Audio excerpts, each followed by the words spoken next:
24시간 그러면 1440분이잖아요. 24시간 동안 책을 읽으면 얼마나 읽을 수 있을지 24시간 독서 실험을 한번 해봤습니다.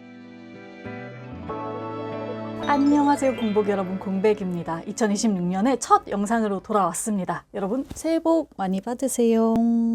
새해니까 좀 특별한 영상을 만들어 보고 싶었는데 뭘 찍어볼까 고민하다가 24시간 독서 실험을 한번 해봤습니다. 24시간 동안 책을 읽으면 얼마나 읽을 수 있을지, 몇 쪽, 몇 권쯤 읽을지 이런 거를 한번 살펴본 건데 오늘은 그 결과와 함께 24시간 동안 제가 읽은 책들 소개해 드릴게요. 그럼 시작해 보겠습니다. 일단 저는 24시간을 6시간씩 나눠서 총 4회 진행했습니다. 24시간 내리 읽는 거는 사실 무리가 있을 것 같기도 하고 그렇게 책을 읽는 경우는 사실 많지는 않을 거라서 실생활에 적용이 좀 안 될 것 같기도 하고, 그리고 무엇보다 이 24시간 독서 챌린지를 여러분들이랑 같이 해봤으면 싶었거든요. 그리고 이 24시간을 독서했다라는 것이 명확하게 인증 가능했으면 좋겠어서 제가 6시간씩 총 4회 유튜브 라이브를 진행했습니다. 이 라이브들은 현재 유튜브 채널에 업로드가 돼 있으니까 약간 그 ASMR처럼 사용을 해주시면 좋을 것 같아요. 일단 24시간 그러면 1440분이잖아요. 1440분 동안 제가 읽은 책은 완독이 4권 그리고 미완독이 1권이었습니다. 총 페이지 수로 치면 한 1800쪽 분량을 읽었더라고요. 요거 제가 자세히 소개해 드릴게요.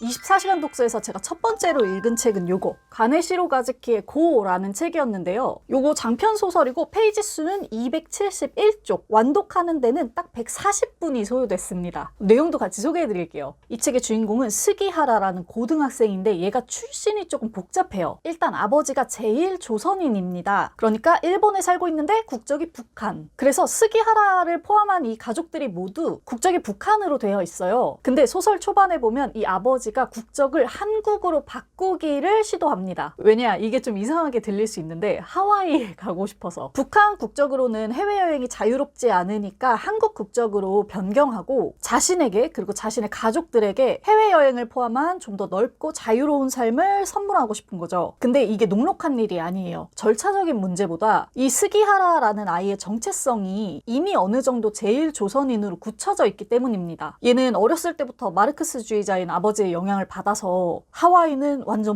타락한 자본주의 상징이고 미국은 절대 적국이고 조선학교에 다니면서 특수한 교육을 받고 그 정체성을 계속 강화해온 아이거든요. 근데 이제 갑자기 아버지를 통해서 눈이 뜨이면서 국적이 바뀌게 되고, 그러면서 이 친구가 이제 학교도 바뀌게 되고 어울리는 친구들도 바뀌고 따돌림도 당하고 여자친구가 생겼는데 자기 출신을 고백하지 못하고 이런 일들이 생겨요. 그런 이야기들을 담아놓은 소설인데 읽어보면 이제 이민자와 관련된 이야기와 이 스기하라의 연애담이 적절하게 섞인 소설이라는 느낌입니다. 제가 앞에서 출신, 사상 이런 얘기를 했기 때문에 이 소설이 좀 무겁게 느껴지실 수도 있는데 표지처럼 굉장히 좀 힘찬 소설이고요. 주인공과 그 가족이 자신의 세계를 바꾸고 살아나가는 내용이기 때문에 굉장히 속도감 있고 재미있게 읽을 수 있었어요. 그래서 보면은 얘가 260쪽인데 완독은 140분, 읽는 속도가 굉장히 빨랐죠. 그만큼 잘 읽히는 소설이었습니다. 참고로 이 표지는 지금 9판이거든요. 제가 중고로 이 책을 사서 9판을 가지고 있는데 요거보다 더 예쁘게 개정이 돼서 나왔어요. 읽으실 분들은 그거를 읽어보시면 좋겠습니다. 첫 번째로 완독한 책이 가네시로 가즈키의 고였어요. 두 번째로 완독한 책은 이 책, 아름답고 살벌하고 웃기는 이라는 책이고요. 나탈리 헤인스가 지은 책입니다. 총 페이지는 400쪽인데 앞쪽에 사진들이 꽤 많아요. 그래서 사진들 그리고 뒤쪽에 주석 페이지 이런 거 제외하면 실제로 읽은 것은 한 370, 80페이지 정도가 되는 것 같아요. 완독하는 데는 340분이 소요됐습니다. 이 책에는 우리가 흔히 알고 있는 그리스의 여신들이 한 장씩 등장하거든요. 흔히 우리가 뮤즈라고 알고 있는 무사히 여신들을 시작으로 헤라, 아프로디테, 아르테미스, 데메테르, 헤스티아, 아테나, 복수의 여신들 이렇게 8장으로 이루어져 있습니다. 이 신들이 굉장히 유명한 신들이기 때문에 우리가 보통은 어떤 키워드나 이미지로 알고 계실 거예요. 예컨대 헤라는 제우스 아내인데 질투심이 엄청 심하고, 뮤즈는 영감을 주는 존재고 이런 식으로. 그리고 반면에 상대적으로 그다지 주목받지 못했던 헤스티아 같은 여신들도 있고요. 이 책은 그런 여신들의 이야기를 더 깊이 들여다보면서 그간 남성 중심의 신화관에서는 왜곡되었던 혹은 주목받지 못했던 이런 부분의 이야기들을 채워나갑니다. 그리고 이 이미지들이 현대에 와서 와서 어떤 식으로 재생산되는지도 보실 수가 있고요. 그래서 읽다 보면 굉장히 흥미롭기도 하고 좀 통쾌하기도 해요. 이 작가가 또 고전학자이면서 그 스탠드업 코미디도 하시는 분이거든요. 그래서 말도 되게 웃기게 해요. 그래서 그 라이브 영상 보다 보면 제가 이 책 읽다가 계속 피식피식 웃는단 말이에요. 그래서 그리스 신화, 특히 여신의 어떤 모습, 상징, 그들이 대표하는 힘, 재생산되는 캐릭터 이런 거에 관심이 많은 분들이 보시면 진짜 재미있게 읽으실 수 있을 거예요. 그래서 두 번째 책으로 완독한 책 아름답고 살벌하고 웃기는 이었습니다. 그 다음으로 제가 완독한 책은 장강명 작가님의 먼저 온 미래. 이게 총 분량이 360쪽이고요. 역시 뒤쪽에 출처나 주석 등을 제외하면 350페이지 정도, 읽는 데는 330분이 소요됐습니다. 이 책은 작년에 그 최고의 책으로 꼽아주신 분들이 너무 많아서 제가 궁금했거든요. 특히 편집자 K님이 이 책 소개하면서 내가 그 해에 읽었던 책들 중에 정말 가장 무서운 책이었다, 진짜 공포였다라고 얘기를 해서 제가 너무 궁금했거든요. 그래서 읽어보니까 실제로 너무 무섭고 너무너무 충격적이었어요. 알파고가 이세돌 구단을 이기면서 세상이 떠들썩했잖아요. 그러면서 뭐 이제 AI가 세상을 지배할 것이다, 구조를 바꿀 것이다, 이런 얘기들이 정말 많았는데 그 일이 지금 우리한테는 좀 잊혀졌지만 당시 바둑계에 미친 영향이 진짜 쓰나미급이었고, 이게 바둑계에서 끝나는 일이 아니라 AI가 할 수 있다고 여겨지는 모든 일, 특히 예술 쪽에서 문학, 음악, 그림 이런 것들의 가치가 아예 근본적으로 타격을 받을 수 있다. 그 안에서 예술의 어떤 중요한 심지가 건드려질 것이다 라고 얘기하는 책이거든요. 예컨대 바둑은 승부를 두는 스포츠이면서 동시에 철학이자 예술로 여겨져 왔습니다. 그래서 체스나 장기와는 달리 AI가 결코 인간보다 더 잘할 수 없을 것이다 라고 예측이 돼왔던 분야이기도 하고요. 근데 너무나 탁월하게 AI가 인간보다 바둑을 몇백 배는 더 잘 두게 된 거죠. 그러면서 수많은 의구심이 탄생하기 시작한 겁니다. 바둑계에서 말하던 바둑의 철학, 바둑의 아름다움이라는 게 도대체 뭐냐, 무슨 의미냐. 바둑이 승부가 중요한 스포츠라면 어차피 AI가 이기는데 이 승부가 뭐가 소용이 있냐. 그러면 바둑 기사의 존재 이유가 뭐냐. 이 산업이 어떻게 유지될 것이냐. 바둑을 둘 때 그럼 바둑 기사들이 쇼맨십을 해야 되나? 인간성을 보여줘야 되나? 스토리텔링을 해야 되나? 그러면 바둑 연습을 하는 것보다 자신의 개인 브랜드를 생산하는 게 더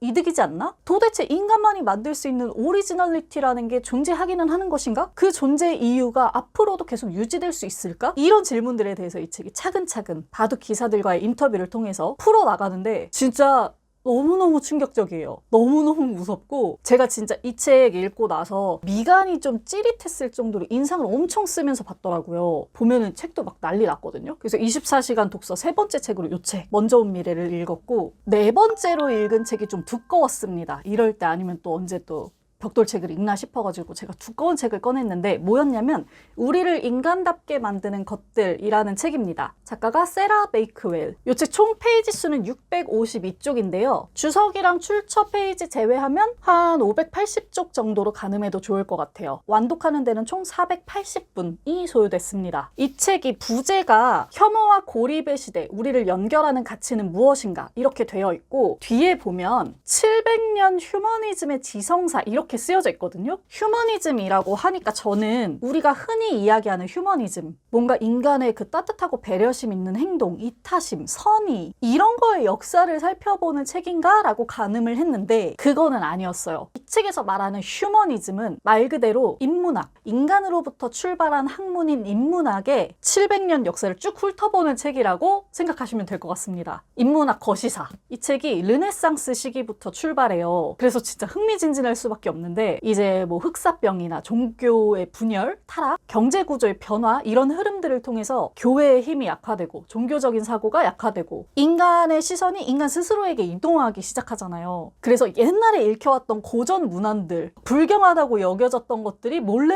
다 다시 복간되고 옮겨지고 보관되고 이런 활동들이 발생해요. 이 시기에 인문학을 배우고 유지하기 위해서 정말 애썼던, 열심히 했던 사람들의 얘기가 막 나와요. 막 이교도로 몰리면서도 과학, 철학, 예술을 발전시키고 거의 뭐 소멸 직전이던 책들을 막 열심히 구해와서 한 목숨 걸고 지키고 막 이런 얘기들이 굉장히 재미있게 나오거든요. 이렇게 시작해서 인문학의 역사를 쭉 살펴보는데, 미학도 그렇지만 기존에 있던 어떤 사상을 붕괴시키거나 전환시키거나 확장시키면서 새로운 사상이 또 등장하잖아요. 이 책에서도 그런 모습들을 살펴보실 수가 있는데 요게 되게 재밌어요. 뭐 중간중간에 전염병, 전쟁, 기근, 자연재해, 인쇄술의 발달, 과학의 발달 이런 것들을 통해서 이 휴머니즘의 방향이 자꾸 변해가는 거, 요거를 이렇게 전체적으로 보는 게 굉장히 재밌기도 하고 좀 효과적이기도 하다라는 생각이었습니다. 여기서 말하는 휴머니스트들의 최고 목적이자 과제가 뭐냐면 인간의 경험을 이해하고 기록하고 나눔으로써 더 나은 세계를 만드는 거거든요. 근데 사실 저는 휴머니스트라는 말에 좀 거부감이 있었던 게 아마 저 같은 분들 좀 많으실 텐데 이성과 문명을 그렇게 중시해온 사람들이 그간 배제해온 존재도 너무 많고 파괴한 것들도 너무 많은 거예요. 제국시대 때부터 뭐 유색인종이나 그들의 문화를 파괴하기도 했고 유럽 내에 식민지 문제도 있었고 환경 파괴, 동물학대, 정말 인간 종만을 위한 어떤 행동들 이런 일들도 많았고 애초에 인간의 범위 내에 노예나 여성, 소수자 등은 포함이 되지가 않았었죠. 그래서 인간의 이성을 이렇게 첨예하게 발달시켜서 더 나은 세계를 평등하게 만들겠다는 사람들이 놓쳐온 역사들을 너무 많이 알고 있으니까 사실 저는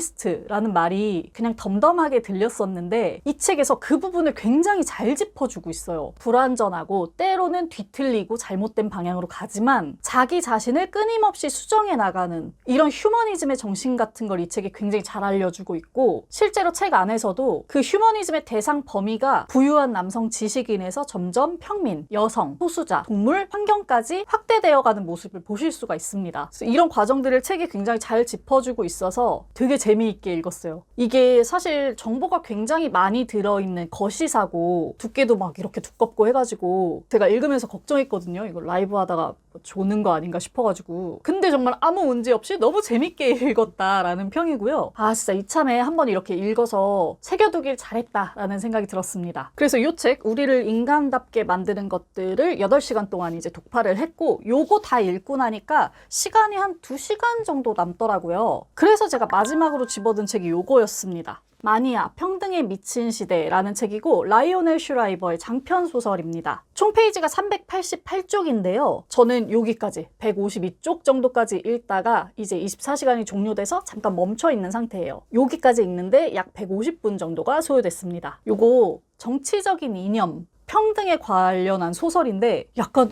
미치겠는 소설이에요. 소설 펼치면 여성 2명이 등장하는데 이 둘이 40년 지기 친구예요. 근데 지금 약간 사이가 좀 틀어져 있는 상태입니다. 왜냐? 이들이 살고 있는 시대가 제목 그대로 진짜 평등에 미친 시대거든요. 이게 무슨 말이냐? 인간은 모두가 평등하고 똑같이 가치가 있다. 우열을 가릴 수 없다. 라는 이념이 세상을 장악했어요. 이렇게 들으면 나쁠 거 없는 말이잖아요. 근데 이게 너무 극단화가 되어서 학교에 시험이라는 것 자체가 없어지고 대학교의 존재 이유도 사라지고 바보, 멍청이 이런 욕들도 아예 다 금지되어 있고 심지어는 평등하게 누구나 원할 수 있는 직업을 가질 수 있다라고 생각해서 우주비행선 로켓 같은 것도 그냥 아무나 마음 만들다가 올려보내서 폭파하고 막 이래요. 엉망진창인 거죠 지금. 요런 세상에서 한 친구는 평등은 지켜져야 하는 가치다 라고 이야기를 하고 있고 다른 한 친구는 이게 무슨 좀 광신도 같은 바보 같은 짓이냐 이렇게 하면서 의견을 대립하고 있는 거예요. 이렇게만 들으면 후자가 당연히 맞는 것 같잖아요. 왜냐면 세상이 너무 극단화됐고 제대로 기능을 못하고 있으니까. 근데 소설이 그렇게 단순하지가 않아요. 이 시대 속에서 사람들의 심리랑 가치관을 진짜 첨예하게 막 낱낱이 분석하거든요. 그래서 읽다 보면 막 헷갈려요. 너무 혼란스럽고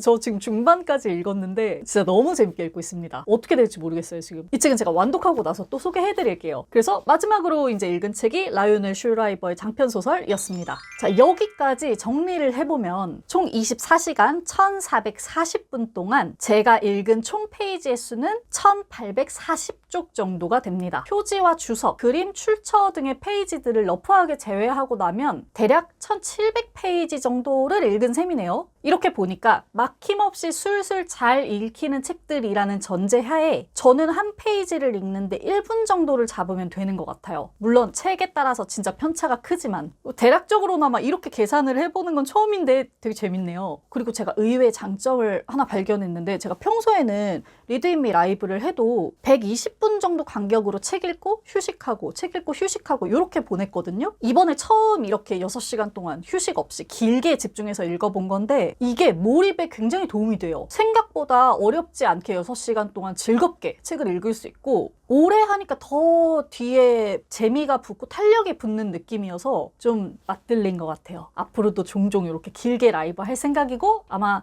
이번 주에도 하지 않을까 싶은데 그때 찾아오셔서 여러분들도 독서 시간 한번 가늠해 보시고 집중력 좀 되찾아보시면 좋겠습니다. 자, 이렇게 해서 2026년의 첫 영상 24시간 독서하면 책 얼마나 읽을 수 있을까 독서 실험 영상 마치고 물러갑니다. 또 책으로 실험해보고 싶은 재밌는 주제 있으시면 댓글로 알려주세요. 요거 아이디어 채택되신 분께는 제가 개인적으로 선물 보내드릴게요. 자, 그러면 저는 물러갑니다. 오늘도 시청해주셔서 감사드리고요. 다음번 영상으로 또 만나요. 공백의 책단장이었습니다. 안녕.